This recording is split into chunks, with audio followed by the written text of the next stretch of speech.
नमस्कार दोस्तों, आप सभी का पाली नर्सिंग क्लासेस में स्वागत है फिर से। और आज संडे है तो फिर जैसे कमिटमेंट किया था उसके अकॉर्डिंग हम आ गए हैं वापस कि भाई क्वेश्चन सेशन अपना स्टार्ट होना चाहिए साथ में। सिर्फ टॉपिक से ही नहीं, क्वेश्चन सेशन से भी अपना थोड़ा बहुत चलते रहना चाहिए बीच बीच में, ताकि थोड़ा क्वेश्चन कंसेप्ट भी क्लियर होते रहे। तो उसी कड़ी में आपका एक बार फिर से स्वागत है पाली नर्सिंग क्लासेज में। और अपन ने एक क्वेश्चन सेशन स्टार्ट किया है जिसमें 20 क्वेश्चन मैक्सिमम रखे गए अपन। उसमें फिर वो सबका धीरे धीरे कंसेप्ट आगे धीरे धीरे क्लियर करते जाएंगे और आगे बढ़ते जाएंगे।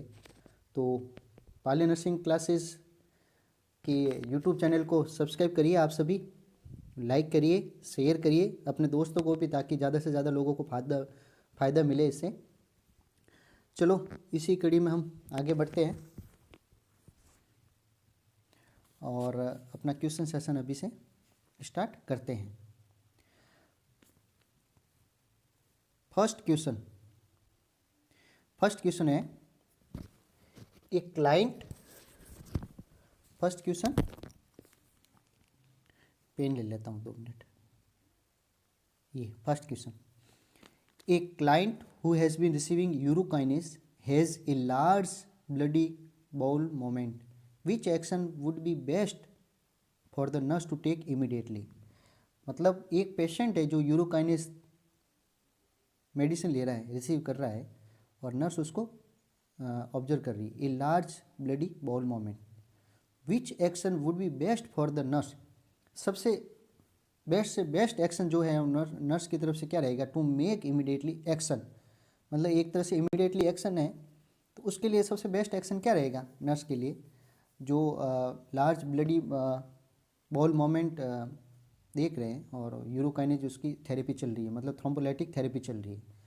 तो A1 सबसे फर्स्ट ऑप्शन है, administer vitamin K injection IM लगाएगी, या स्टॉप द यूरोकाइनेस बी जो ऑप्शन है वो, या c reduce the urokinase and administer heparin, या यूरोकाइनेस जो इंजेक्शन चल रहा है उसकी डोज है वो कम कर देगी और एडमिनिस्टर हिपेरिन इंजेक्शन देगी, या स्टॉप द यूरोकाइनेस, या इंजेक्शन जो यूरोकाइनेज है वो स्टॉप कर लेगी और कॉल द डॉक्टर। तो अपन को सबसे पहले ये देखना है इसमें कि सबसे बेस्ट एक्शन कौन सा है ना। देखो सिमिलरली सब एक जैसे है, चारों ऑप्शन है, चारों ऑप्शन एक जैसे है, अपन को बेस्ट कौन सा वो अपन ने यूज करना है। और तो इसमें सबसे बेस्ट आंसर है वो है answer d is correct, stop the urokinase and call the doctor. क्यों? ऑप्शन बी भी तो सही होना चाहिए, स्टॉप द यूरोकाइनेस उसमें भी है, लेकिन नहीं, यहाँ डी ऑप्शन इसलिए है कि stop the urokinase and call the doctor. मतलब आपको स्टॉप यूरोकाइनेज तो स्टॉप करना ही है, क्योंकि उसको ये है लार्ज ब्लीडी मूवमेंट हो रहे हैं, तो यूरोकाइनेज स्टॉप करना है, साथ में डॉक्टर को भी कॉल करना है, ताकि वो आगे बताएगी भी फॉर फर्दर क्या करना है अपन को, है ना। तो यूरोकाइनेज क्या है? Urokinase is a thrombolytic use to destroy a clot following a myocardial infraction.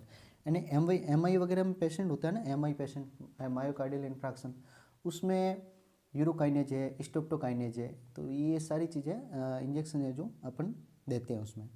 और अगर जैसे इसका यूरोकाइनेज या स्ट्रेप्टोकाइनेज है, इनका अगर ये सब थ्रोम्बोलाइटिक एजेंट है और इनका अगर साइड इफेक्ट हो जाए या ओवरडोज हो जाए, तो अपन उसमें जैसे यूरोकाइनेज में तो अपन क्या देते हैं, एमिकेयर इंजेक्शन आता है, इसका यूरोकाइनेज का एंटीडोट है एमिकेयर इंजेक्शन।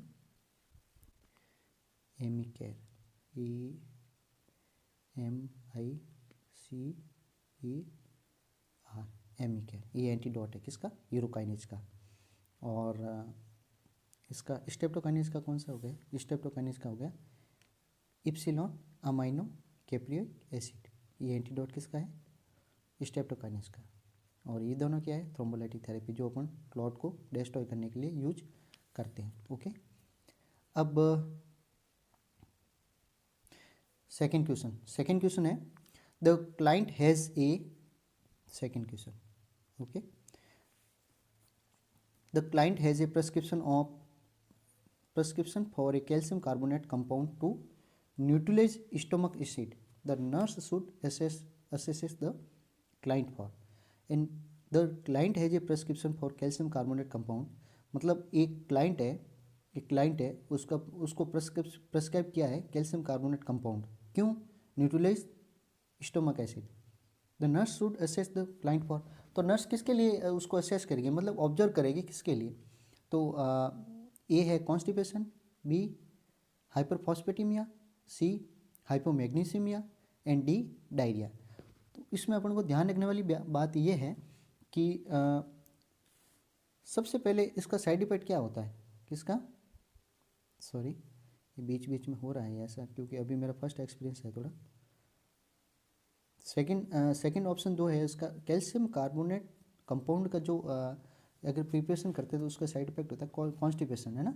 तो इसमें अपन सेकंड में ए जो है कॉन्स्टिपेशन वो करेक्ट आंसर है ना.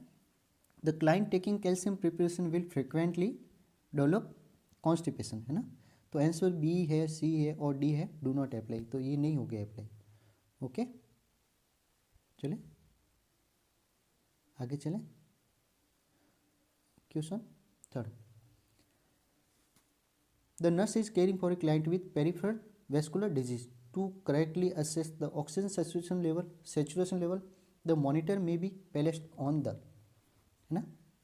तो first one a hip, b option ankle, c earlobe and d chin. तो इसमें क्या कह रहा है, the nurse is caring for a client with, अपन को है ना क्वेश्चन को 2-3 बार मतलब राइट करना, 2-3 बार जितना ज़्यादा पढ़ेंगे उतना ज़्यादा कुछ न कुछ निकल के आएगा क्वेश्चन से बाहर कि वो एक्चुअली में क्वेश्चन कहना क्या चाहता है. अपन क्या करते हैं एक्चुअली में कि एक बार ही फर्स्ट बार जल्दी जल्दी पढ़ लिया और आंसर दे दिया. नहीं, ऐसा कभी नहीं करना है क्योंकि नॉर्सेट और ये जितने भी मोस्ट लाइकली एग्जाम होते हैं ना उसमें एक तो लिस्ट, एक मोस्ट कॉमन, जैसे मोस्ट आ गया, एक हो गया लिस्ट मतलब सबसे कम, मोस्ट यानी सबसे ज़्यादा, और एक्सेप्ट ये भी बहुत ज़्यादा आता है, मतलब इनमें से कोई नहीं या काउंटर इंडिकेट हो गया एक तरह से वो, है ना. तो इस चीज़ का अपन को ज़्यादा उसको वैल्यू देना है. तो वापस पढ़ता हूँ मैं क्वेश्चन तीसरा. The nurse is caring for a client with peripheral vascular disease. Peripheral vascular disease क्या है? पेरिफेरल वैस्कुलर डिजीज उस डिजीज़ को कहते हैं अपन जिसमें जो ब्लड वेसल्स है, narrowed blood vessels, reduced blood flow to the limb, मतलब अपर लिम हो गया, लोअर लिम हो गया, इन लिम के जो ब्लड सर्कुलेशन है वो कॉम्प्रोमाइज हो जाता है ना. किसमें? जैसे एथेरोस्क्लेरोसिस. तो sign of fatty deposit and calcium building in the walls of the artery. Artery के बीच में, आर्टरी की जो वॉल्स होती है उस वॉल्स पे फैटी मतलब एज ए कोलेस्ट्रॉल, है ना, फैटी या फिर कैल्शियम जो है बिल्डअप हो जाता है वॉल के अंदर. तो फिर वो उसकी जो वॉल होती है वो नैरो हो जाती है. नैरो की वजह से ब्लड सर्कुलेशन है वो कहीं कहीं कॉम्प्रोमाइज हो जाता है, कंप्लीट सही नहीं रहता उसमें, है ना. तो अपने फर्स्ट चॉइस क्या रहती है उसमें? फर्स्ट चॉइस रहती है. तो इसमें आंसर क्या सही है? C is right answer third option का, थर्ड क्वेश्चन का, ईयर लोब. वाई? क्योंकि if the finger can not be use, अगर अपन फिंगर यूज नहीं कर रहे हैं, the next best place to apply the oxygen monitor in ear lobe. तो अपन ऑक्सीजन मॉनिटर वो कहाँ अप्लाई करेंगे? ईयर लोब पे, मतलब कान का जो लोब है ना उस पे. It can be placed on the forehead, अगर अपन फोरहेड पे भी कर सकते हैं, but the choices is answer A, B and D will not be provide to needed reading. Okay. तो अपन को मतलब कहने का मतलब ये फिंगर अगर यूज नहीं कर रहे तो अपन को कहाँ करना? ईयर लोब, न कि हिप है, एंकल है या फिर चिन पे करना है. ओके आगे बढ़े. Fourth question. While caring for a client with hypertension, the nurse note the following vital signs. While the caring for a client with hypertension, एक हाइपरटेंशन का पेशेंट है, उसके केयर कर रही है nurse. The nurse note the following vital science. उसके vital science ये इस प्रकार है. बीपी मतलब blood pressure 140/20, pulse 120, respiration 36, temperature 102, 108 Fahrenheit. The nurses initial action should be 2. तो नर्स का जो इनिशियल है, इनिशियल मतलब इमीडिएट एक्शन है वो क्या रहेगा? तो अपन को वाइटल साइंस को देखना है कि इसमें एबनॉर्मल कौन कौन से है ना। हाइपरटेंशन तो है ही उसको 140/2, तो इसमें सिस्टोलिक तो 140 है लेकिन डायसिस्टोलिक 20 है ना। पल्स 120 मीन्स बहुत ज़्यादा बढ़ी हुई है ना, टेकिकार्डिया है। रेस्पिरेशन ये भी बहुत ज़्यादा बढ़ा हुआ है, मतलब टेक्निया है उसको। टेम्परेचर ये भी बढ़ा हुआ है। तो नर्स इनिशियल एक्शन क्या रहेगा इसका, तो सबसे पहले जो इनिशियल एक्शन रहेगा वो इसमें राइट क्या है, राइट में पहले ऑप्शन बता देता हूँ। ए क्या है, call the doctor, B recheck the vital signs, C obtain arterial blood gases जो एबीजी है वो अपन लेंगे, या ऑब्टेन एन ईसीजी है ना, तो अपन यहाँ उसको ईसीजी करेंगे। तो इसमें अपन को ये देखना है कि सबसे पहले राइट आंसर क्या है, तो आंसर ए इज करेक्ट। कौन, कॉल द डॉक्टर। अब वाई, क्यों, क्योंकि the client is exhibiting A widened pulse pressure उसका एग्जिबिटिंग है, और ट्रेकिकार्डिया भी है, उसको ट्रेकिकार्डिया भी है, और टेक्निया भी है, रेस्पिरेशन भी बढ़ा हुआ है, पल्स भी बढ़ी हुई है। तो next action after obtaining this vital signs is to notify the doctor, मतलब कॉल द डॉक्टर। क्यों, क्योंकि रिचेक द वाइटल साइंस चलो एक बार कहते, लेकिन अपन को ज़्यादा टाइम वेस्ट नहीं करना है क्योंकि ये पेशेंट है ना क्राइसिस में ना। ऑब्टेन ब्लड गैसेज, हाँ मे भी जरूरी नहीं है, अगर डॉक्टर साहब के आने के बाद में हो सके कि डॉक्टर ऑर्डर भी करेगी भी एबीजी इसका लेना है, या हो सके ईसीजी भी करवाए, लेकिन सबसे बेस्ट एक्शन अपना क्या रहेगा, कॉल द डॉक्टर। ओके, आगे बढ़े, आगे बढ़े। The nurse is preparing a client with an axillopopliteal bypass grafting for discharge. अब एक पेशेंट है, उसका preparing a client for an axillopopliteal bypass graft for discharge, मतलब डिस्चार्ज के लिए तैयार कर रही है। प्रिपेयरिंग मतलब एक डिस्चार्ज के लिए टोटली पेशेंट को तैयार कर रही है आफ्टर एक्सिलियो, मतलब एक्सिलोपोप्लिटल बाईपास ग्राफ्टिंग हो गई है उसकी, उसके बाद में डिस्चार्ज करना है पेशेंट को, उसके लिए प्रिपरेशन कर रही है नर्स, मतलब डॉक्यूमेंटली जो भी है, या उसको हेल्थ एजुकेशन देना क्या उसके लिए। तो the client should be taught to avoid, तो क्लाइंट है, the client should be taught to avoid, nurse के द्वारा क्या बताया जाएगा उसको भी, आपको ये चीज़ अवॉइड करनी है, क्लाइंट को बताएगी।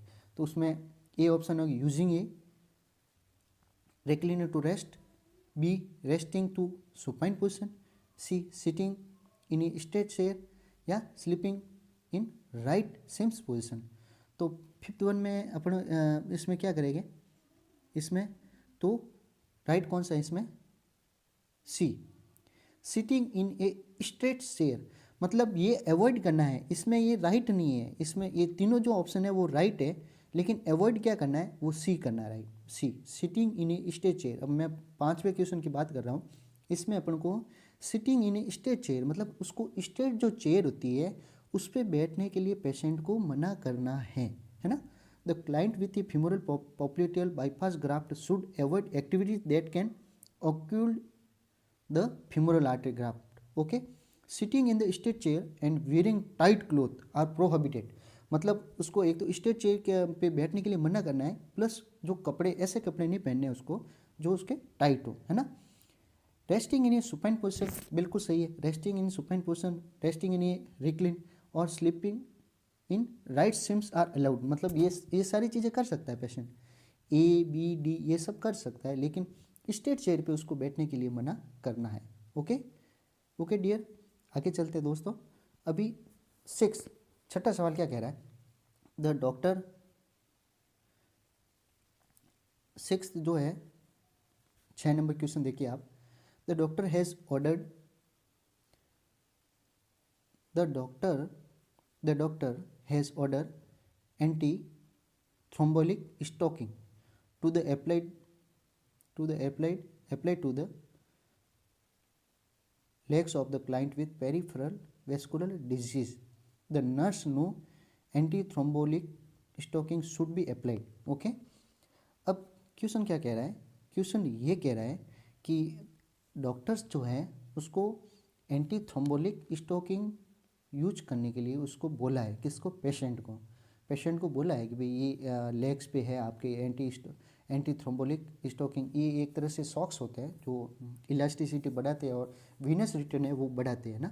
तो एक तरह से ये सॉक्स होते हैं जो बीच बीच में एज ए नेचुरल पंप की तरह काम करते हैं, वो नायलॉन और उसमें मिक्स वगैरह कुछ होते हैं वो सॉक्स में।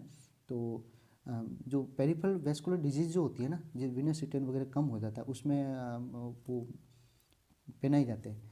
अब नर्स नोज दैट मतलब उसको कब पहनाना, तो उसके लिए है anti thrombolic stocking should be applied, should be मतलब कब करना चाहिए, तो कम ये करना चाहिए a before rising in the morning, a b option with the client in standing position, c option after bathing and applying powder, या d before retiring in the evening. Okay, तो अपना इसमें आंसर कौन सा सही होगा, answer A is correct, before rising in the morning, है ना, before rising in the morning. अब why the best time to apply anti thrombolytic stocking is in the morning before rising, if the doctor order them later in the day, अगर वो doctor कहेगा नहीं letter भाई letter बोले दिन में, तो the client should return to bed, तो client should return to bed, wait 30 minute तक उसको वेट करना है, उसके बाद में अप्लाई द स्टॉकिंग। ओके, ये है इसका मीनिंग। सॉरी, अपन चलते हैं आगे 7, ठीक है। The nurse has just received the shift report and is preparing to make round, which client should be first. Okay, आगे क्वेश्चन समझ में आया आपको, वापस पढ़ते हैं अपन। The nurse has just relieved the shift report, relieved the shift report means a nurse has just received the shift report, received the shift report means ये है कि एक जो जैसे मॉर्निंग ड्यूटी हो गई स्टाफ की, अब मॉर्निंग ड्यूटी से वो स्टाफ हैंड ओवर कर रहा है इवनिंग वाले स्टाफ को, तो सेकंड जो नर्स आ रही है उसको रिसीव किया है सेकंड नर्स ने, ये सेकंड नर्स की बात कर रहा है, जो मॉर्निंग से इवनिंग ड्यूटी में जो स्टाफ आता है उसको उसने रिसीव किया मॉर्निंग ड्यूटी रिपोर्ट को, तो शिफ्ट रिपोर्ट, अब शिफ्ट रिपोर्ट उसने मॉर्निंग वाले से हैंड ओवर ले लिया, तो उस प्रिपेयरिंग टू मेक राउंड, अब प्रिपेयरिंग मेक राउंड मतलब राउंड के लिए प्रिपेयर हो रही है वो, इवनिंग में आई स्टाफ, तो भाई विच client should be seen first, तो ऐसा कौन सा क्लाइंट है जो सबसे पहले उसको देखना चाहिए नर्स को, है ना, वो रिपोर्ट तैयार करी तो उसमें वो प्लान कर रही है, तो फर्स्ट ऑप्शन है the client with A history of A cerebral aneurysm with an oxygen saturation of 99%, be the client 3 days post coronary artery bypass graft with a temperature of 1 and 2 Fahrenheit degree, या see the client admitted 1 hour ago with shortness of breathing, या D last one the client being prepared for discharge following A femoral popliteal bypass graft। समझ में आ गए ये सारे के सारे option. अब इनमें से ये 4 तरह के पेशेंट हैं जो वार्ड में एडमिट है, तो नर्स को प्लान करना है कि मेरे को सबसे पहले कौन सा पेशेंट देखना है, तो सबसे पहले कौन सा पेशेंट को देखेगी वो, तो आंसर इसमें कौन सा सही होगा, c is right answer, C is right answer. The client admitted 1 hour ago with shortness of breathing. अब क्यों कि the client admitted 1 hour ago with shortness of breathing should be seen first, मतलब ऐसा पेशेंट जो 1 घंटे पहले hospital में admit हुआ, उसके वार्ड में एडमिट हुआ सिर्फ 1 घंटे पहले, और शॉर्टनेस ऑफ ब्रीदिंग उसको सांस की तकलीफ है और वो अगर हॉस्पिटल में उसके वार्ड में एडमिट हुआ, सबसे पहले उसको देखना चाहिए उस नर्स को। क्यों, क्योंकि this client might require oxygen therapy, क्योंकि ऐसा पेशेंट उसको ऑक्सीजन की जो थेरेपी है उसको मतलब ऑक्सीजन मास्क है या ऑक्सीजन सैचुरेशन मेंटेन कर रहा है कि नहीं कर रहा है, वो सब उसको देख के ऑक्सीजन थेरेपी देनी है कि नहीं देनी है वो डिसाइड होगा। बाकी द क्लाइंट आंसर ए, मतलब client answer A the client with A history of cerebral aneurysm with an oxygen saturation of 99, means ये हो गया कि अगर उसका 99 ऑक्सीजन सैचुरेशन देखने की जरूरत ही नहीं है कि वो पेशेंट वो स्टेबल है। बी इसमें हो गया कि the client 3 days post coronary artery bypass graft with temperature of 102 Fahrenheit degree. Okay, तो इसमें ये है कहने का मतलब आंसर बी इज इनकरेक्ट। क्यों होगा, क्यों, because this client will have some inflammatory process after surgery, so a temperature of 102 degree Fahrenheit is not unusual, मतलब ये कोई वो ऐसी बात नहीं है ना, असामान्य बात नहीं है कि भाई इसको ये 102 का फीवर कैसे हो गया, हो सकता है इन्फ्लामेटरी प्रोसेस है उसके वजह से उसको, क्योंकि सर्जिकल प्रोसेस है उसमें उसको फीवर आ सकता है, तो कोई बड़ी बात नहीं है, और वो भी 3 दिन पहले की सर्जरी है तो उसमें कोई मतलब एबनॉर्मल वाली बात नहीं है।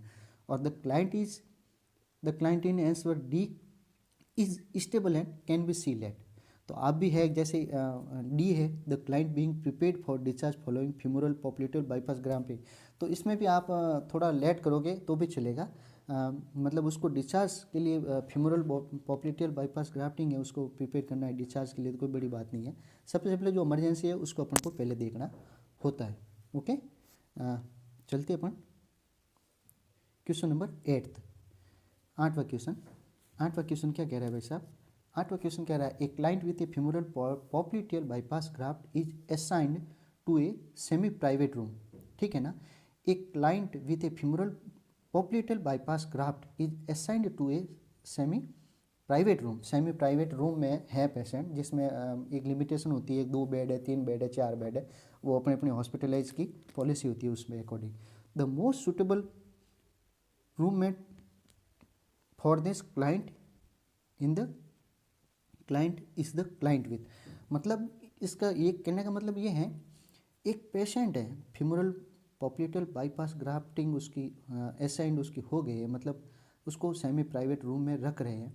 द मोस्ट सुटेबल रूममेट, तो ऐसा कौन सा पेशेंट को उनके साथ में रखना चाहिए जिससे उसको प्रॉब्लम नहीं हो? तो A1 hypothyroidism, B diabetic ulcer, C ulcerative colitis, या D निमोनिया। अब देखिए इसमें, तो सबसे पहले आंसर क्या सही है ये बता देता हूँ मैं। Answer A is correct. Answer A is, pen से कर देता हूँ मैं, आंसर ए इज करेक्ट। कौन सा? हाइपोथायरॉयडिज्म। मतलब क्यों रखने के पीछे भी वजह है। तो the best roommate for the post surgical client, मतलब उसकी सर्जरी हो रखी है, ठीक है ना, post surgical client is the client with hypothyroidism. क्यों? कि the client is sleepy and has no infectious process, मतलब उसके साथ में किसी भी तरह का कोई इन्फेक्शन प्रोसेस नहीं होगा। लेकिन आंसर बी, सी और डी, इसमें बी मतलब diabetic ulcer, ulcerative colitis, C and pneumonia, ये तीनों क्या हैं? ये तीनों ट्रांसमिट इन्फेक्शन, मतलब can be transmit infection to the post surgical client. मतलब निमोनिया है, ये भी इन्फेक्शियस डिजीज है, अल्सरेटिव कोलाइटिस है, ये भी इन्फेक्शियस डिजीज है, और डायबिटिक अल्सर है, ये भी इन्फेक्शियस डिजीज है। तो इनके साथ में रखने से ये हाई रिस्क में आ जाएगा। कौन सा पेशेंट? जिसकी पॉप्लिटियल बाईपास ग्राफ्टिंग हुई ही है। इसलिए अपन हाइपोथायरॉयडिज्म, जो कि एक मेडिकल जो प्रोसेस होता है और मेडिकल जो ट्रीटमेंट है उससे सही हो जाएगा, तो उसमें इन्फेक्टेड डिजीज एक तरह से नहीं है। Okay, is that clear? आगे चले अपन, चलो आगे चलते हैं अपन। 9 नंबर क्वेश्चन क्या कह रहा है? The process the nurse is teaching the client regarding use of sodium warfarin. Okay, the nurse is teaching the client regarding use of sodium warfarin, which statement made by the client would require further teaching. तो ऐसा कौन सा मतलब वो statement है जो statement made by client, मतलब client के द्वारा ऐसा कौन सा स्टेटमेंट दिया गया तो जिससे अपन को ये नर्स को ये आइडिया हो गया है कि ये पेशेंट है ना, अभी तक पूरा मेरी थ्योरी नहीं समझ पाया, या मैं क्या कहना चाह रही हूँ, मैं उसको हेल्थ एजुकेशन में क्या समझा पा रही हूँ ये नहीं समझा है ना। The nurse is teaching the client regarding use of sodium warfarin. तो एक नर्स है जो क्लाइंट को टीच कर रही है, उसको समझा रही है कि सोडियम वारफेरिन कैसे लेनी है, आपको किस तरीके से लेनी है, उसका क्या साइड इफेक्ट, मतलब इस तरीके से वो तो उसको समझा रही है, हेल्थ एजुकेशन दे रही है। तो which statement made by the client would require further teaching. तो A1 first, I will have blood drawn every month, ये कौन कह रहा है? ये स्टेटमेंट कौन दे रहा है? पेशेंट दे रहा है। B है I will assess my skin for a rashes, c है I take aspirin for a headache, या डी है I will use an electric razor to shave. Okay, तो 9th में जो है इसमें अपना आंसर राइट क्या होगा? आंसर 9 में हो गया अपना आंसर राइट हो गया। Answer is c. Okay, c I can take aspirin for a headache. Aspirin c, क्यों एस्पिरिन सी राइट क्यों है? I take aspirin for a headache, क्योंकि उसका जो एंटीकोगुलेंट जो थेरेपी है उसके बारे में उसको समझा रही है, जो उसके एडवर्स या साइड इफेक्ट या ओवरडोज होने से ब्लीडिंग हो सकती है, या ब्लड जो PTINR होते हैं वो बढ़ जाते हैं, जो ब्लड का जो क्लॉट है वो ब्लीडिंग स्टार्ट हो जाएगी ओवरडोज की वजह से। तो अगर पेशेंट की एंटीकोगुलेंट थेरेपी चल रही है पहले से, तो उसको एस्पिरिन नहीं ले सकता वो, है ना। तो I take aspirin for a headache, ये उसने स्टेटमेंट दिया सी में। तो ये उसका स्टेटमेंट जैसे ही उसने दिया तो अपन समझ गए, नर्स समझ गई कि अभी भी ये समझा नहीं है ना, तो रिक्वायर है और भी उसको फर्दर टीचिंग की रिक्वायर है। तो the client taking an anticoagulants should not be take aspirin, aspirin नहीं ले सकता because it will further increase bleeding, क्योंकि ये और ज़्यादा ब्लीडिंग करेगी।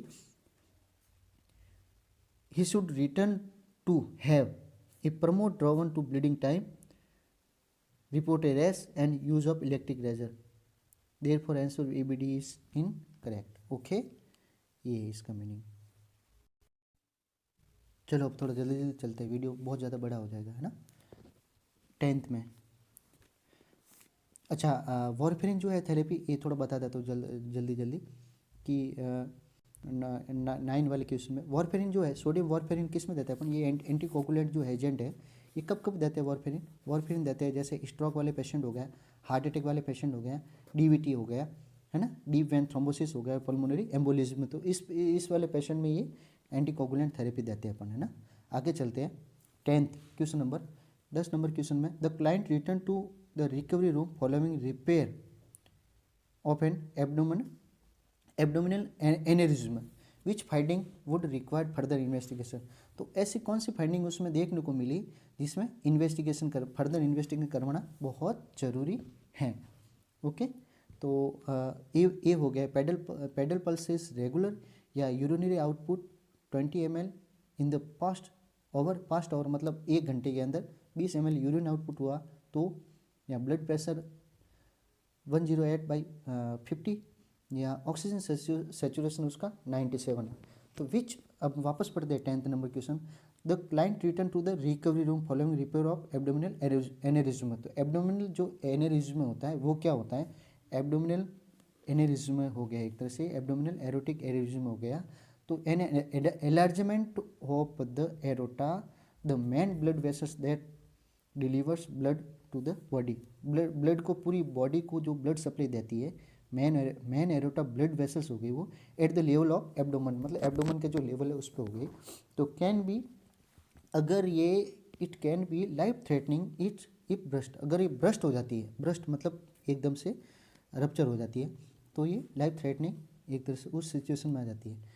तो अब अपन को क्या करना है इसमें, रिटर्न तो पेडल पल्स से यूरिनरी आउटपुट, तो अपन कब which following require further investigation, patient surgery करवा के आ गया, रिपेयरिंग करवा के, तो अपन इसमें आंसर कौन सा सही हो गया है, आंसर बी इज़ करेक्ट। क्यों आंसर बी क्यों करेक्ट है, आंसर बी इसलिए करेक्ट है because the aorta is clamp during surgery, क्योंकि जो मेन एरोटा होता है ना उसको क्लैम्प करना पड़ता है सर्जरी के दौरान।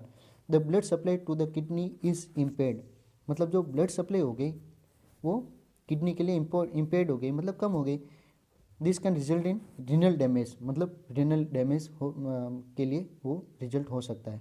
तो the urinary output to 20 ml in oliguria हो गया है वैसे भी, तो answer A, the pedal pulses that are thready and regular are within normal limits, ठीक है ना, विद इन नॉर्मल लिमिट, अगर वो पेडल पल्स आ रही है तो मतलब नॉर्मल लिमिट में है, कोई ज़्यादा वो नहीं है, और ब्लड प्रेशर भी है तो वो ठीक है, कोई ज़्यादा वो वाली बात नहीं है, और ऑक्सीजन सेचुरेशन भी है तो ठीक है, कोई घबराने वाली बात नहीं है। चलते हैं अपन आगे 11th, the nurse is caring for a client, the nurse is caring for the client following a cerebral vascular accident, CVA वाला पेशेंट है, ऐसे patient, the nurse is caring for a client with following CVA accident, CVA वाला patient है उसकी caring करी patient, which portion of the brain is responsible for taste smell and hearing. Okay, तो which portion of the CVA वाले patient, मतलब सीवीए हो गए उस पेशेंट को, तो which portion of the brain is responsible for taste, मतलब ब्रेन का ऐसा कौन सा पोर्शन है या कौन सा पार्ट है जो टेस्ट स्मेल और हियरिंग के लिए रेस्पॉन्सिबल है। तो ऑक्सीपिटल है, फ्रंटल है, लोब है और पैरेटल है। तो 11th में कौन सा सही हो गया, 11th में सही हो गया सी, कौन सा, सी सही है। अब सी सही क्यों है बता देता हूँ मैं, जो अपना टेम्पोरल लोब है ना, सी इसलिए सही है कि जो टेम्पोरल लोब होता है वो टेस्ट स्मेल और हियरिंग के लिए रेस्पॉन्सिबल है। टेस्ट स्वाद के लिए, स्मॉल यानी सूंघने के लिए, और हियरिंग यानी सुनने के लिए, तीनों कहाँ पर है, टेम्पोरल लोब के लिए। उसके बाद में आते हैं ऑक्सीपिटल ए है, ऑक्सीपिटल किसके लिए रेस्पॉन्सिबल है, वो विजन के लिए, अपन देखने के लिए ऑक्सीपिटल का जो पार्ट होता है वो यूज होता है। टेम्पोरल जो है, टेम्पोरल टेम्पोरल हो गया, उसके बाद में ऑक्सीपिटल हो गया, और जो फ्रंटल लोब है ना, जो फ्रंटल लोब है वो जजमेंट के लिए और फोरसाइट के लिए और बिहेवियर के लिए यूज होता है। और पैरेटल जो लोब है लास्ट, उसमें वो डी नंबर है, पैरेटल लोब जो आइडिएशन मतलब कुछ भी आइडिया देने के लिए और सेंसरी फंक्शन के लिए और ये लैंग्वेज के लिए यूज होता है। तो अपना टेस्ट स्मेल और हियरिंग के लिए कौन सा यूज होगा, वो सी, टेम्पोरल है ना, टेम्पोरल इज करेक्ट आंसर। अब चलते अपन आगे। 12th question number, the client is admitted to the unit after a motor vehicle accident with a temperature of 102 Fahrenheit degree rectally, मतलब रेक्टली टेम्परेचर है, बाई रेक्टल से लिया हुआ temperature. Okay, the most likely explanation for the elevated temperature is that, है ना। तो ये क्या कहना चाह रहा है कि client is admitted to the unit after a motor vehicle accident, motor vehicle से एक्सीडेंट हो गया पेशेंट और वो हॉस्पिटल में एडमिट हुआ। Temperature is 102 degree Fahrenheit rectally, by rectal से पेशेंट का टेम्परेचर लेने पे 102 डिग्री फ़ारेनहाइट उसका टेम्परेचर आया। तो the most likely explanation for the elevated temperature is, तो अपने मतलब ये कहने का मतलब ये है कि अगर किसी को एक्सप्लेन करे तो ये टेम्परेचर क्यों मतलब क्यों बढ़ा, है ना, 102 रेक्टली क्यों बढ़ा, तो अपन उसे एक्सप्लेनेशन में क्या करेंगे। तो A is there was damage to the hypothalamus, ये जो टेम्परेचर बढ़ा है वो हाइपोथैलेमस के डैमेज होने की वजह से बढ़ा है। या B he has an infection from the abrasion to the head of face, या जो एब्रेशन मतलब जो एब्रेशन हुआ जो जैसे वो छिल गया है ना, इन्फेक्शन फ्रॉम जो उसकी बॉडी में जगह जगह जहीं एब्रेशन हुआ है, कहीं लगी है, जो स्किन पे जो छिल गया है वो पेशेंट, तो उसकी वजह से उसका फेस एंड जो हेड है उस पर एब्रेशन होने की वजह से इन्फेक्शन हुआ और इन्फेक्शन की वजह से टेम्परेचर बढ़ा, वो बताएगा। या सी है he will require a cooling blanket to decrease the temperature, या जो उसको ज़रूरत है एक ब्लैंकेट देने के लिए जो कि टेम्परेचर को कम करेगी। या D there was damage to the frontal lobe of the brain, या फ्रंटल लॉब का जो ब्रेन है वो डैमेज हो गया है, उसकी वजह से उसका जो टेम्परेचर है वो बढ़ गया है। तो इसमें से कौन सा सही है, तो A is right answer, there was damage to the hypothalamus is the right answer, is the 12th में द ए। अब वाई क्यों, क्योंकि मैं बताता हूँ, जैसे damage to the hypothalamus can result in an elevate temperature, ये क्वेश्चन कहीं बार आया है, याद कर लेना आप, ये क्वेश्चन इतनी बार पेपर में आया है कि हाइपोथैलेमस जो सेंटर होता है वो टेम्परेचर के लिए होता है, याद रख लेना, ये क्वेश्चन कहीं बार पेपर में आया है ना। हाइपोथैलेमस है ना, वो टेम्परेचर जो है उसको कंट्रोलर है एक तरह से ना, अगर हाइपोथैलेमस का कोई भी पार्ट डैमेज हो जाता है तो उसमें टेम्परेचर बढ़ जाता है। तो temperature because elevate the temperature because this portion of the brain helps to regulate body temperature, body जो टेम्परेचर होता है उसको रेगुलेट करता है ना। और बी सी डी इनकरेक्ट है कि there is no data to support possibility and infection, infection मतलब नहीं है, जस्ट आए पेशेंट एडमिट हुआ इतने जल्दी इन्फेक्शन से कोई there is no data to support infection, cooling blanket might not be required, है ना। Frontal lobe is not responsible of regulation of body temperature, जो फ्रंटल लॉब होता है वो भी रेस्पॉन्सिबल नहीं है। अब 13 number 13 question number 13, the client is admitted to the hospital in chronic renal failure, a diet low in protein is order, the rational for a low protein diet. अब एक patient है, the client is admitted to the hospital, एक patient है जो hospital में admit हुआ है in chronic renal failure, chronic मतलब बहुत पुराना वाला जो रीनल फेलियर है उसका क्रोनिक वाला CRF में patient, A diet low in protein, उसको ऑर्डर की है लो डाइट प्रोटीन, याद रखना एक पेशेंट है क्रोनिक CRF में पेशेंट है उसको लो प्रोटीन डाइट उसको ऑर्डर की है, the rational for a low protein diet, तो उसको लो प्रोटीन डाइट देने का वजह क्या है, कारण क्या है उसका, तो फर्स्ट ए ऑप्शन है protein breaks down into blood urea nitrogen मतलब BUN, blood urea nitrogen and other waste. B option है high protein increase the sodium and potassium level. C is a high protein diet decrease albumin production. या last one D is a high protein diet depletes calcium and phosphorus. अब 13 number question में right answer क्या होगा? Right answer होगा A protein breaks down into blood urea and nitrogen and other waste. क्यों? Patient पहले से CRF में है, अगर उसको हाई प्रोटीन डाइट देंगे तो उसका और वो हाई प्रोटीन डाइट देने से ब्लड यूरिया नाइट्रोजन और उसके बॉडी में बढ़ जाएंगे और तो और अदर जो वेस्ट प्रोडक्ट है और वो बढ़ जाएंगे और पहले से CRF में पेशेंट है और उसको प्रॉब्लम हो सकती है। तो low protein diet is a required because protein breaks down into nitrogenous waste and causes an increase workload of kidney. क्यों? पहले से CRF में पेशेंट है और वर्कलोड उसका बढ़ जाएगा। तो ये बाकी के जो हैं जो ऑप्शन है वो काम के नहीं है ना। मतलब CRF वाले पेशेंट में लो प्रोटीन डाइट देते हैं, याद रखने का मतलब ये है ना, कई बार क्वेश्चन पूछा हुआ है एग्जाम में। अब 14 मतलब 14 नंबर क्वेश्चन लेते हैं अपन। ये क्या कह रहा है? क्वेश्चन ये कह रहा है the client who is admitted with thrombophlebitis has an order for heparin. The medication should be administered using A buretrol infusion control intravenous filter या 3-वे स्टॉप क्लॉक। ओके, तो इसमें राइट आंसर कौन सा होगा? राइट आंसर जो होगा 14 में वो है बी इन्फ्यूजन कंट्रोलर, है ना।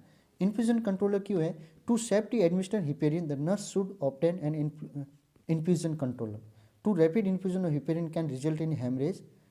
समझ में आई? मतलब एक पेशेंट है, थ्रोम्बोफ्लेबाइटिस का पेशेंट है, हॉस्पिटल में एडमिट हुआ है, उसको हिपेरिन देने के लिए ऑर्डर किया है डॉक्टर्स ने, ठीक है। The medication should be administered using मतलब ब्यूरोट्रेल नहीं, इन्फ्यूजन कंट्रोल मतलब बाई इन्फ्यूजन से उसको हिपेरिन देंगे। क्यों देंगे हिपेरिन? इंजेक्शन हिपेरिन देने से पीछे वजह ये है, बाई इन्फ्यूजन से देने से वजह ये है कि उसको एक हेमरेज अगर स्पीड अपन अगर उसको देंगे तो हेमरेज होने के चांसेस है वो बढ़ जाएगी, रैपिड इन्फ्यूजन अगर देंगे तो। इसलिए अपन इन्फ्यूजन कंट्रोल मतलब बाई इन्फ्यूजन पंप से देते हैं तो उसका हिपेरिन है वो कंट्रोल रहेगा और एडवर्स जो इफेक्ट है वो नहीं आएगा। ओके, 15 नंबर क्वेश्चन क्या कह रहा है? The nurse is taking the blood pressure of obese client. Okay, patient जो है एक ऐसा पेशेंट ओबेस मतलब थोड़ा फैटी थोड़ा मोटा सा पेशेंट है, उसको ब्लड प्रेशर टेकिंग मतलब ले रही है, पेशेंट ब्लड प्रेशर ले रही है ना। If the blood pressure cup is too small, अगर पेशेंट है मोटा है ना, थोड़ा फैटी है, थोड़ा मोटा पेशेंट है, if the blood pressure cup जो ब्लड प्रेशर का जो कप है वो is too small the result will be, तो रिजल्ट क्या आएगा?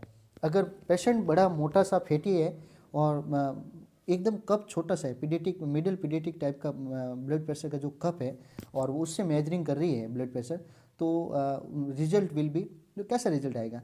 तो फर्स्ट ए ऑप्शन है ए फॉल्स एलिवेशन, बी है ए फॉल्स लो रीडिंग, सी है a blood pressure reading that is correct, या डी है a subnormal finding. Okay, subnormal finding. तो अपन इसमें क्या देखेंगे? अगर कोई पेशेंट है तो सबसे पहले राइट आंसर बता देते हैं अपन। Right answer A is correct. क्यों? कि if the blood pressure is too small, अगर ब्लड प्रेशर का कप पेशेंट के अनुपाति के रूप में अगर छोटा होगा, the result will be blood pressure that is a false elevation, मतलब गलत तो आएगा। अगर छोटा कप होगा तो रीडिंग फॉल्स तो आएगी लेकिन बढ़ा हुआ ज़्यादा आएगी। फॉल्स एलिवेशन मतलब बढ़ा हुआ आएगी, है ना। फॉल्स लो रीडिंग नहीं आएगी, याद रखना। फॉल्स लो रीडिंग जो बी में जो ऑप्शन है वो कभी नहीं आएगी। एक तो फॉल्स, अगर पेशेंट बड़ा है और कप छोटा है तो बढ़ा हुआ आएगा, मतलब बहुत ज़्यादा बढ़ा हुआ, क्योंकि कप छोटा है तो अगर ब्लड प्रेशर का कप छोटा है तो बढ़ा हुआ आएगा। और अगर पेशेंट छोटा है और बीपी कप बहुत ज़्यादा बड़ा है तो फिर कम आएगा। तो फिर पेशेंट का जैसे छोटा बच्चा है और बीपी कप एडल्ट का लगा दिया तो पेशेंट का जो ब्लड प्रेशर है बहुत ज़्यादा कम आएगा और वो भी गलत आएगा रीडिंग, है ना। तो इस चीज़ का हमेशा ध्यान रखना है कि जो अनुपातिक जो पेशेंट है उसके अकॉर्डिंग ही अपन बीपी कप जो ब्लड प्रेशर का जो कप है मेजरिंग के लिए वो यूज करते हैं। ओके, नेक्स्ट वन चलो डियर, चलो आगे चलते हैं अपन। 16 question number, the client with an abnormal aortic aneurysm is admitted in preparation for surgery. एक ऐसा पेशेंट जो एब्डोमिनल एरोटिक एनेरिज्म है उसको, और वो सर्जरी के लिए हॉस्पिटल में एडमिट हुआ, प्लान सर्जरी के लिए हॉस्पिटल में एडमिट हुआ है, इमरजेंसी सर्जरी के लिए हॉस्पिटल में एडमिट हुआ। Which of the following should be reported to the doctor. तो अपन को ऐसा कौन सा है, ऐसी इसमें कौन सी एबनॉर्मलिटी आएगी जिसके लिए अपन डॉक्टर को जल्दी से रिपोर्ट करेंगे, है ना। 16 में ये है। तो ए ऑप्शन में एन एलिवेट वाइट WBC जो काउंट है वो अगर बढ़ी हुई है तो अपन डॉक्टर को इन्फॉर्म करेंगे। B an abdominal bruit, bruit मतलब ब्रूट साउंड होती है ना। अगर किसी पेशेंट का एब्डोमिनल एरोटिक एनेरिज्म होता है, उसको डिजीज है, तो उसका जो ब्रूट साउंड है मतलब शू शू शू इस तरीके से, जैसे CKD वाले पेशेंट में फिस्टुला वगैरह बढ़ाते हैं ना, तो उसमें भी वो सेम स्टेथोस्कोप से मतलब एक वॉइस आती है, तो एब्डोमिनल ब्रूट साउंड है वो भी आती है। तो ये नेगेटिव बेबेंस की रिफ्लेक्स वो आएगी, या बेबेंस की जो रिफ्लेक्स है वो नेगेटिव आएगी, या pupils that are equal and reactive to light. तो प्यूपिल्स हमेशा इक्वल रहेंगे या रिएक्टिव टू पीपल रिएक्टिव वो तो वैसे भी रहते हैं, है ना, वो रहेंगे। तो अब इसमें देखने वाली बात कौन सी है, 16 में अपना आंसर क्या सही है, answer A is correct. Okay, answer A is correct. Elevate WBC, अगर पेशेंट में WBC काउंट उसका बढ़ा हुआ है तो अपन उसको सर्जरी करने से पहले डॉक्टर को जल्दी से जल्दी इन्फॉर्म करेंगे कि सर इसका वाइट ब्लड सेल काउंट जो है WBC है बहुत ज़्यादा बढ़ा हुआ है या कम है, जो भी अपन इन्फॉर्म जरूर करेंगे अगर बढ़ा हुआ है तो। क्योंकि the elevate WBC count should be reported because this indication infection, क्योंकि यह इन्फेक्शन को इंडिकेट करती है। The brute will be heard if client has an aneurysm, है ना। अगर पेशेंट को एनेरिज्म है तो ये एबनॉर्मल नहीं है। अगर पेशेंट को एनेरिज्म है, एब्डोमिनल एरोटिक एनेरिज्म है, तो ब्रूट साउंड तो आनी है, तो कोई बड़ी बात नहीं है। और नेगेटिव बेबेंसी की is normal in the adult में नेगेटिव बेबेंसी की साइन नॉर्मली रहता है हमेशा, and are pupil that are equal and negative to light accounts in this normally बात है ना। तो अगर अपन को WBC काउंट बढ़ा हुआ है तो उसमें डॉक्टर्स को इन्फॉर्म करते हैं। ओके, चलते आगे dear. 17 question number 17, a physician has ordered atropine sulphate 0.4 mg IM before surgery. Physician ने एक पेशेंट को प्रिस्क्राइब किया, नर्स को ऑर्डर दिया भाई कि 0.4 mg इसको इंजेक्शन एट्रोपिन सल्फेट लगाना है IM बिफोर सर्जरी से पहले। The medication is supplied in 0.8 mg पर मिलीलीटर। तो पर लीटर मतलब 1 ml में 0.8 mg सप्लाई में आ रहा है, एट्रोपिन आ रहा है।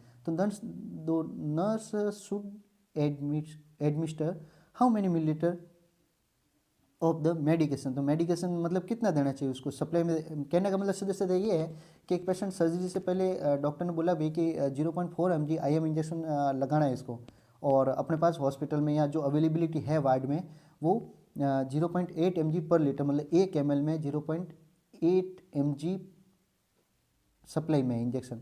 तो उसको कितना लगाएगी या कितना लगाना चाहिए, तो इसमें कितना लगाना चाहिए, जस्ट 0.8 mg है 1 लीटर में, मतलब सॉरी 1 ml में, तो 0.4 mg लगाना मतलब आधा लगाना, सीधी सी बात है। तो 0.5 ml लगा देगी, इसमें कोई वो सोचने वाली बात नहीं है ना। तो चलो अपन आगे चलते हैं। Question number 18, a client is being monitor using A central Venus pressure. If the pressure is 2 centimeter of water, the nurse should. A client is being monitored using a central venous CVP monitor. अब एक client है, उसका एक patient है, चाहे client है, उसका CVP monitoring हो रही है ना, CVP मॉनिटर कर रहे हैं। ये तो pressure is 2 centimetre of water. तो नर्स को क्या करना चाहिए उस समय, अगर दो ही आ रहा है उसका mm ऑफ Hg CVP का ना, 2 ही आ रहा है मेजरिंग में, तो नर्स को क्या करना चाहिए। तो first A option, call the doctor immediately. B, slow the intravenous infusion, मतलब इंट्रावेनस जो इन्फ्यूजन है उसको कम कर देना चाहिए। या C, listen to the lungs for rales, मतलब लंग्स जो साउंड है उसको सुनेगी, या डी एडमिनिस्टर एक डायूरेटिक या डायूरेटिक दे देगी। अब सुनना, ये बहुत इंपॉर्टेंट क्वेश्चन है और ये भी कई बार नॉर्मल जो सीवीपी होता है वो होता कितना, पहले तो नॉर्मल जो सीवीपी होता है वो कितना होता है, किसी को आइडिया?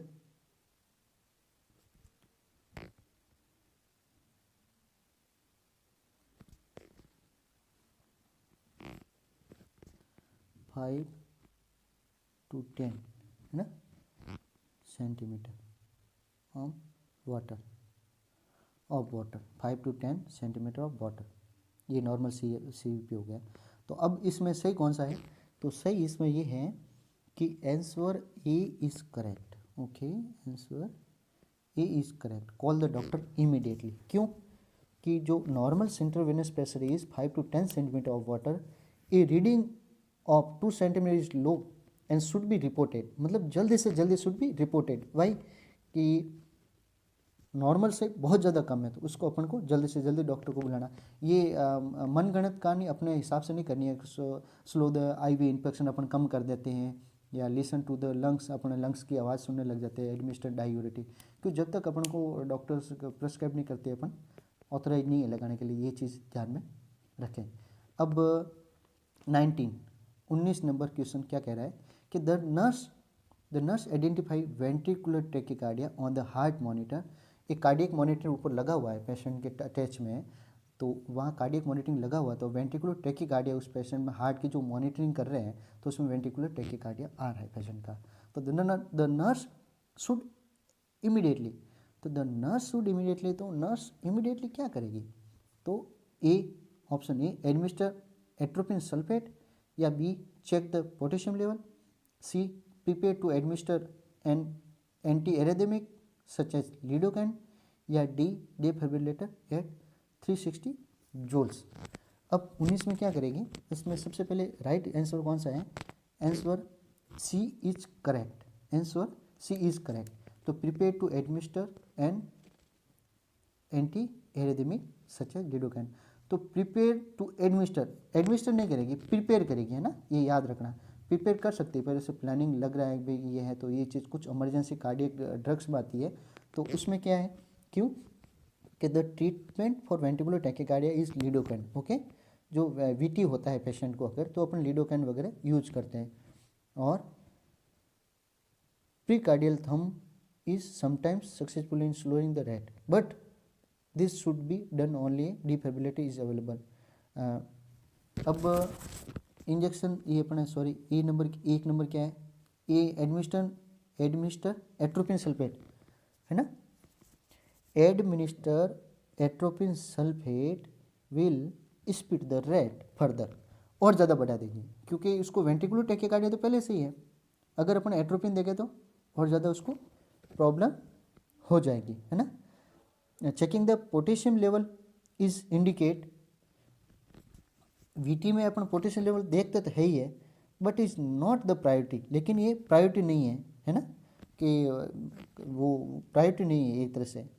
और डी है जो है defibrillator is used for pulseless ventricular tachycardia, याद रखना आप, पल्सलेस पीवीटी, है ना, एक होता है पीएसवीटी, एक होता है पीवीटी, तो पल्सलेस वेंट्रिकुलर टैकीकार्डिया या वेंट्रिकुलर फिब्रिलेशन, मैंने शौक पढ़ाया था तो बताया था मैंने, या वीटी या वीएफ जो होता है, वीटी या वीएफ होता है, उसमें अपन डिफिब्रिलेटर यूज करते हैं। शॉकेबल रिदम का मेरा वीडियो देख सकते हो आप। शॉकेबल रिदम में 4 तरह की शॉकेबल रिदम होती है, एक वीटी होती है वेंट्रिकुलर टैकीकार्डिया, एक वीएफ होती है वेंट्रिकुलर फिब्रिलेशन, एक होती है PEA pulseless electrical activity, and एक होती है एस स्टेप लाइन, है ना। तो शॉकेबल रिदम में डिफिब्रिलेटर के लिए कौन कौन सी यूज होती है? अगर किसी पेशेंट को पल्सलेस या तो पल्सलेस वेंट्रिकुलर टैकीकार्डिया या तो वीटी या वीएफ हो तो अपन फिब्रिलेशन यूज करते हैं। फिब्रिलेशन शुड बी बिगेन कहाँ से, कब से स्टार्ट करते हैं? मतलब 200 जूल एंड बी इंक्रीज 360 तक, अपन 200 से लगा के 360 तक अपन यूज कर सकते हैं। एंड लास्ट क्वेश्चन क्या है कि the doctor is preparing to remove chest tube for the client's left chest, है ना, लेफ्ट साइड से पेशेंट की तैयारी कर रहे हैं रिमूव द चेस्ट ट्यूब मतलब आईसीडी डैन कह दीजिए, चेस्ट ट्यूब कह दीजिए, है ना। तो ये अपन चेस्ट ट्यूब रिमूव कर रहे हैं, किसी पेशेंट को लगाई हुई थी, तो उससे पहले प्रिपेयर होना है पेशेंट को। तो in preparation for the removal the nurse would instruct to client, तो नर्स है ना एक पेशेंट को क्या इंस्ट्रक्ट करेगी, उसको पेशेंट को क्या समझाएगी, देख तेरी ये ट्यूब निकाल रहे हैं, चेस्ट ट्यूब है ये निकाल रहे हैं, तेरे को इस तरीके से करना है ना। तो A1 है, ऑप्शन ए में है breathe normally, hold this breath, B है जो hold his breath and bear down, सांस को रोक के थोड़ा नीचे रहना है, और टेक ए डीप ब्रीथ, या जोर से मतलब टेक ए डीप ब्रीथ मतलब गहरी सांस लेनी है, या सिनिंग ऑन कमांड, या कहे तब सिनिंग करना है। तो क्या करना है इसमें, तो इसमें आंसर राइट कौन सा होगा, answer B is correct answer, है ना, answer B is correct answer. Why the client should be asked to perform Valsalva manoeuvre, है ना। वल्सलवा मैनुअल किसको कहते हैं, होल्ड हिज ब्रीथ,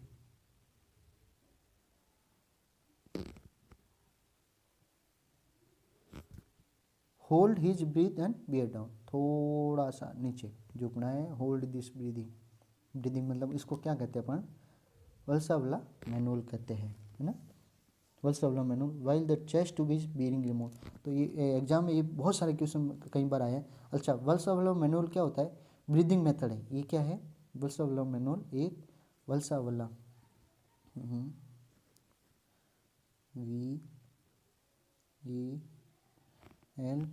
VELSA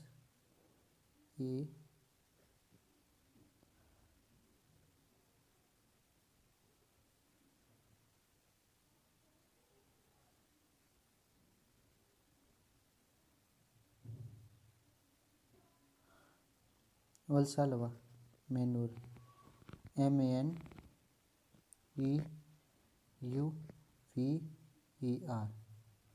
है ना, वल्सलवा मैनुअल मतलब एक ब्रीदिंग होती है, उसमें क्या होता है हार्ट को स्लो करना, एक तरह से हार्ट की जो रेट होती है वो थोड़ी स्लो हो जाती है, लेकिन कब ब्रीदिंग फास्ट होती है ना, ब्रीदिंग फास्ट होती है, होल्ड करके उसको रखते हैं तब। ये आज का टॉपिक हमारा क्लियर हो गया। आप सभी का तहे दिल से हार्दिक स्वागत, अभिनंदन। दोस्तों मेरे चैनल को ज़्यादा से ज़्यादा सब्सक्राइब करें, आपसे रिक्वेस्ट है। अच्छा रेस्पॉन्स मिल रहा है, मैं मोटिवेट आपकी तरफ से हो रहा हूँ कंटिन्यू। आपसे निवेदन है कि कंटिन्यू मेरी क्लास को ऐसे देखते रहें और प्रमोट भी करते रहें। अपने जितने आप जो भी आपके सोशल मीडिया यूज़ करते हैं, लाइक शेयर और फॉरवर्ड जरूर करें, ज़्यादा से ज़्यादा फॉरवर्ड करें। अभी मेरा फर्स्ट जो टॉपिक था एसिड बेस इम्बैलेंस, उस पर काफ़ी अच्छा व्यूअर भी आ गए, कम से कम समथिंग 2000 व्यूअर आए हैं। तो पाली नर्सिंग ऑनलाइन क्लासेस में आपका एक बार फिर से स्वागत, अभिनंदन। और इसी कड़ी में हम आगे भी ऐसे क्वेश्चन कंटिन्यू चलाते रहेंगे, जिससे आपको ज़्यादा से ज़्यादा इसका बेनिफिट मिले। Thank you.